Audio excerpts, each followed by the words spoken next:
Hello students, welcome to math class. देखिए, कुछ बच्चों की ये प्रॉब्लम थी कि उनके पास बुक कौन सी लेनी है, कौन सी नहीं लेनी है, जेपीएच लें या सीबीएच लें। तो मैंने आपको सीबीएच बुक रिकमेंड की है, और इसलिए की है, ऐसी बात नहीं जेपीएच अच्छी नहीं है। जेपीएच बहुत अच्छी बुक है। सीबीएच इसलिए की है, उसमें थोड़े से एग्जाम्पल्स क्वेश्चंस ज़्यादा हैं, जिससे आप घर बैठ के एग्जाम्पल जितने ज़्यादा अच्छे करेंगे, क्वेश्चंस करेंगे, आपको बेनिफिट होगा। ठीक है, तो इस वजह से मैंने आपको ये रिकमेंड किया। और CBH book English medium Hindi medium दोनों में मिल जाएगी, जिसमें सिलेबस क्या है प्रॉपर मिल जाएगा आपको। जेपीएच की जो बुक है उसमें अगर जो हम इंग्लिश मीडियम की लेते हैं तो उसमें सिलेबस कंप्लीट नहीं होगा। जितना आपके पास सिलेबस है इस डिफरेंशियल कैलकुलस का, वो आपको कंप्लीटली नहीं मिलेगा। इसलिए मैंने आपको सीबीएस की बुक रिकमेंड की। तो आप जो भी पर्सन, जो भी स्टूडेंट लेने जाए, वो सीबीएस की बुक ले, तो बाकी कोई दिक्कत नहीं है और ना ही कोई टेंशन लेने की जरूरत है। तो स्टार्ट करते हैं।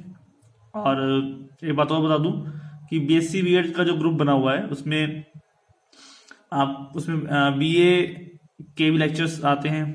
ठीक है, बीएससी के भी वीडियोस जो है वो आती हैं।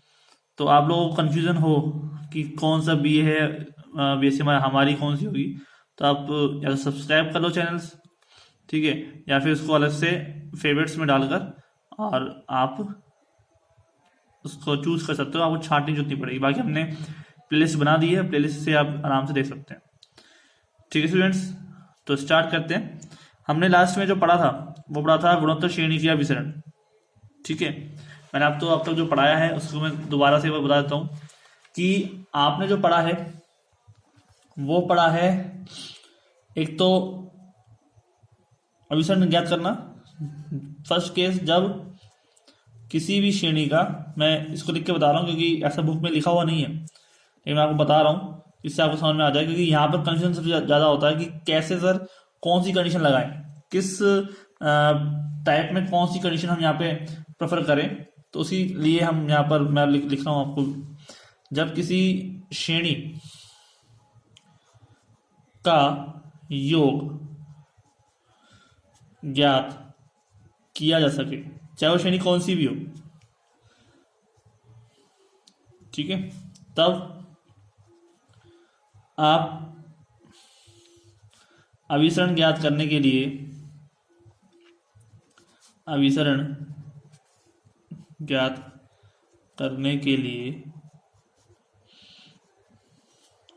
श्रेणी के परिमित या परिमित होने की जांच करेंगे, या अपरिमित होने की जांच करेंगे। ठीक है, समझ में आ गया। योग अगर हम याद कर पाए तो तब उसका हम परिमित है तो श्रेणी कैसी हो जाएगी, अभिसारी। ठीक है, और अपरिमित है यानी कि इन्फिनिटी है तो अपसारी। राइट, कोई दिक्कत नहीं। नंबर सेकंड, ठीक है, हमारे पास आता है कि श्रेणी का हम योग नहीं निकाल पा रहे। ठीक है, श्रेणी जो है वो हमारे पास लिमिट लगाकर, ठीक है, जिस कंडीशन में हमने पढ़ा, जैसे हमने पढ़ा कि गुणोत्तर श्रेणी है, ठीक है, गुणोत्तर श्रेणी का सीधा रूल मिल गया हमारे को। ठीक है, सीधे सूत्र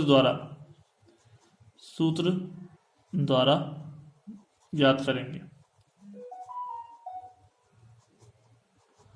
ठीक है, कोई दिक्कत नहीं। तो फॉर्मूला हमने कल पढ़ा था, उससे हम इसमें निकाल सकते हैं। राइट, ये तो हमारे पास दो केस हो गए। मैं हर एक केस को इसलिए बता के चल रहा हूँ जिससे आगे आने वाले और केसों से मिक्स ना हो जाए। ठीक है, आपको पता चलना चाहिए कि हमको अब ये केस लगाना है या इस कंडीशन से हमको अभिसरण ज्ञात करना है। तो अब हमारे पास जो है वो हम जो लेके चल रहे हैं वो है श्रेणी के अभिसरण की आवश्यक शर्त। ठीक है, श्रेणी के अभिसरण की आवश्यक जो शर्त है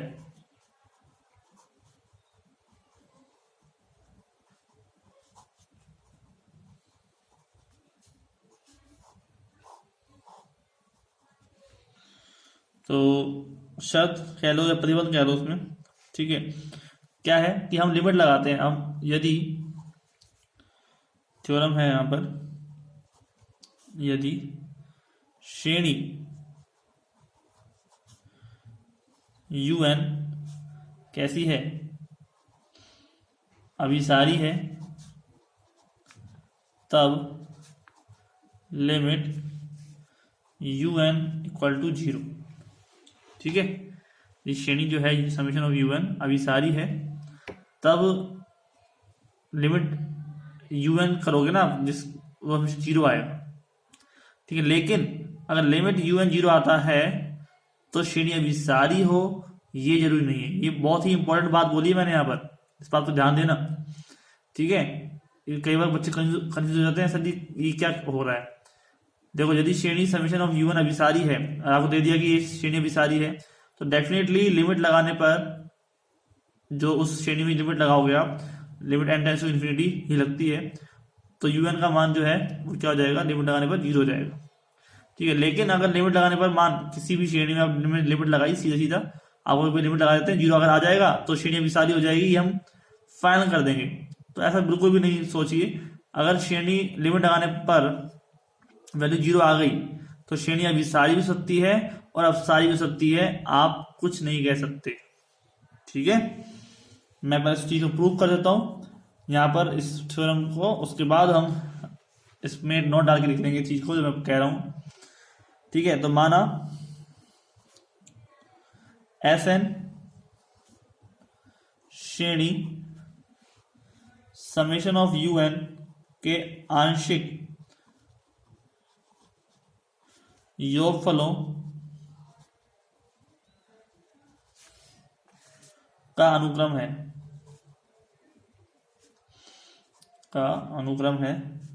ठीक है, आंशिक योगफल। तो मतलब क्या है कि Sn जो है हमारे पास वो U1 plus U2 plus dot dot UN, ठीक है।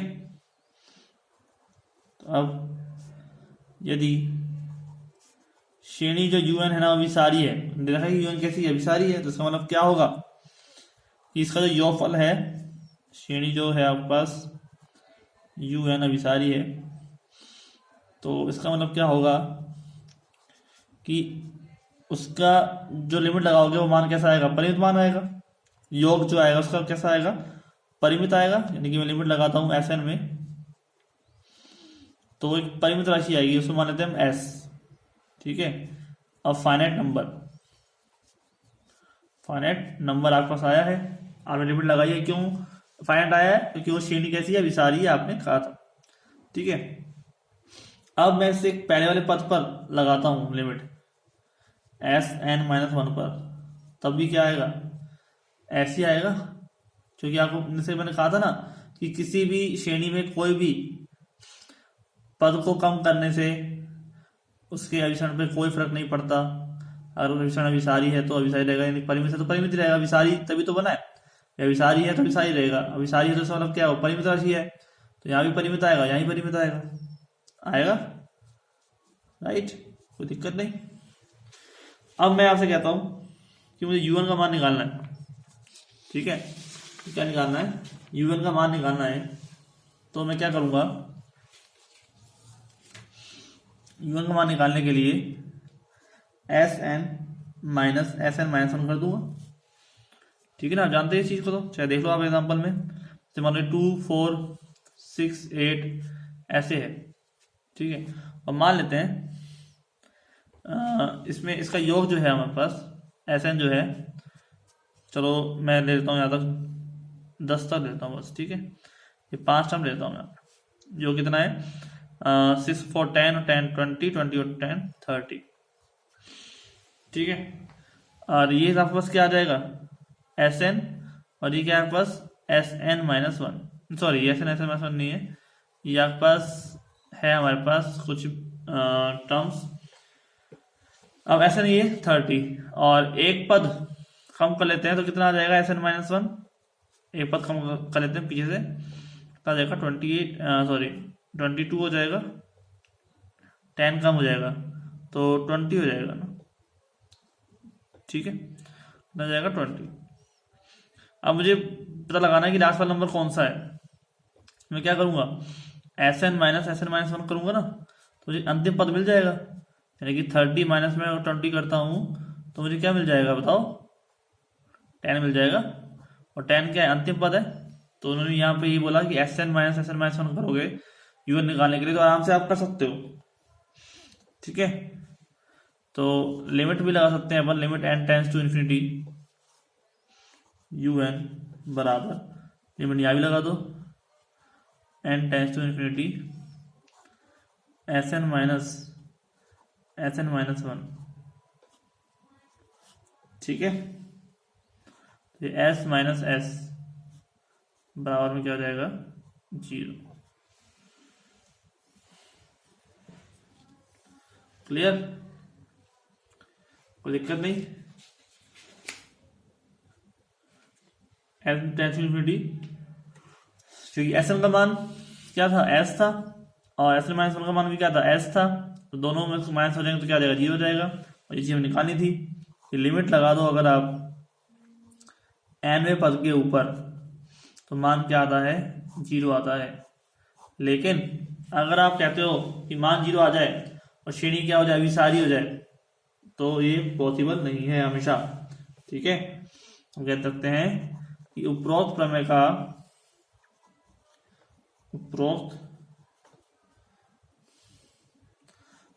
का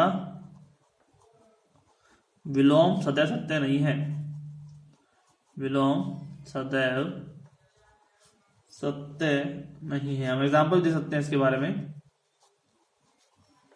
ठीक है।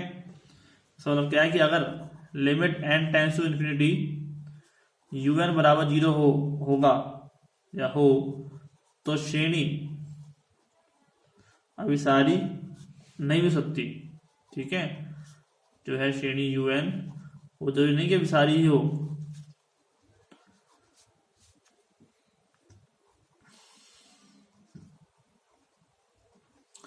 ठीक है। यहाँ पे आपको ये बात मैं नोट करा दिया आपको, ठीक है, इसको आराम से समझ लेना, लिख लेना।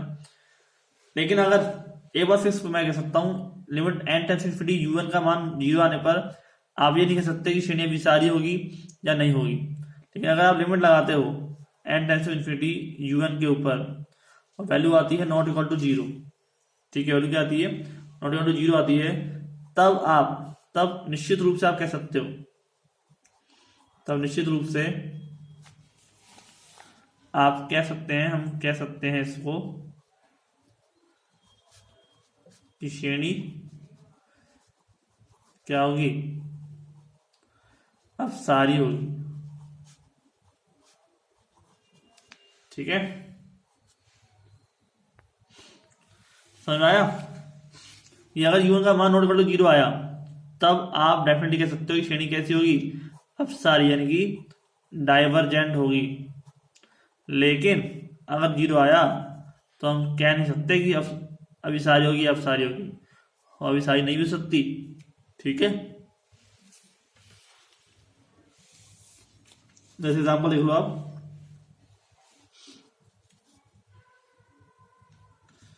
यूएन हमारे पास 1 + 1/√2 + 1/√3 1/√4, ठीक है, 1/√n। तो हम यहाँ पे लगाते हैं limit n tends to infinity un, ठीक है। उसमें तो n पद क्या है 1/√n है, तो लिमिट हो जाती है यहाँ पे अगर 1/√n बराबर में 0, ठीक है। तो Sn का मान क्या हो जाएगा, लिमिट लगाने पर क्या हो जाएगा 0 हो जाएगा, 0 हो रहा है, limit n tends to infinity लगाया हमने, क्या आया।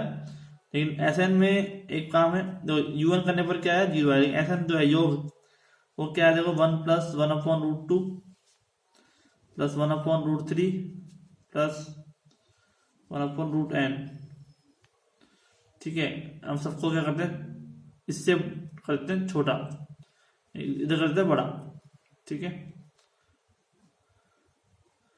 हम देखिए यहाँ से छोटा छोटा नंबर लिखेंगे तो नंबर बड़े हो जाएंगे ना, ये वाले ये छोटे हो जाएंगे। हम सबसे नंबर क्या करते हैं, छोटे कर दे दो, 1/√n 1/√n।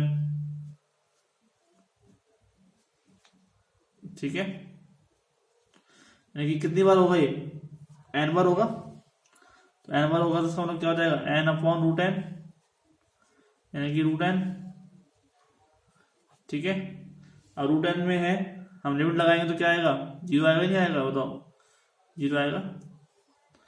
तो 0 आने पर श्रेणी अभिसारी हो, यह जरूरी नहीं है, सॉरी इन्फिनिटी आएगा, 0 नहीं इन्फिनिटी आएगा। और इन्फिनिटी क्या है, कैसी है, अपरिमित है। ठीक है, परिमित नहीं है ना, बस ये आपने लिमिट लगाई है n टेंड्स टू इन्फिनिटी, और वैल्यू क्या है, इन्फिनिटी आई है। इन्फिनिटी आई है इसका मतलब क्या है, नॉट डिफाइंड, तो फाइनाइट नहीं, इसका मतलब क्या है, श्रेणी अपसारी है। जबकि आनी क्या चाहिए थी, अभिसारी आनी चाहिए थी ना, तो लिमिट लगाने पर un का मान क्या आ गया, 0 आ गया था। ठीक है, un तो है nवां पद, और ऐसे का मतलब क्या है, योग, इस दोनों में अंतर है, इसी का ध्यान रखना, इन दोनों में अंतर है। ये है nवां पद और ये है n पदों का योग, राइट। हमने यहाँ पे लिमिट लगाई, un का मान क्या है, 0 आया। हम उधर से चेक किया, यहाँ पर योग जो है वो कैसा आ रहा है, इन्फिनिटी आ रहा है। ठीक है, इन्फिनिटी आ रहा है, इसका मतलब श्रेणी कैसी होनी चाहिए, अब अपसारी होगी, क्योंकि ये क्या आ रहा है, नॉट इक्वल टू 0। इन्फिनिटी का मतलब क्या है, नॉट इक्वल टू 0, इसका मतलब श्रेणी क्या होगी, अपसारी। ठीक है, लेकिन होनी क्या चाहिए थी, अभिसारी। इसलिए हमने आपको समझा दिया कि अभिसारी होना जरूरी नहीं है, और limit n tends to infinity का मान, योग का मान क्या था, 0 ना हो। ठीक है, अतः दी गई श्रेणी कैसी होगी,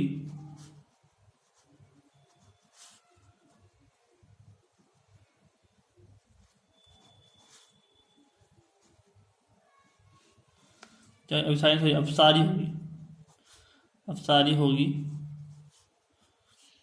ठीक है, क्योंकि रिजल्ट जो आया है वो नॉट इक्वल टू 0 आया है। ठीक है, इस वजह से जो इसका रिजल्ट आया ना, एस एन का मान जो है नॉट इक्वल टू 0 है, मतलब क्या श्रेणी कैसी है, अपसारी है, राइट। तो इस हिसाब से हम आपको समझा पाए। ठीक है, और इक्वल टू 0 होता है, तो ध्यान दो दोबारा, इक्वल टू 0 है तो अभिसारी या अपसारी में से कुछ भी हो सकती है, क्योंकि डाइवर्जेंट कंवर्जेंट है ना, या अपसारी कुछ भी हो सकती है। लेकिन अगर नॉट इक्वल टू 0 है तो अपसारी।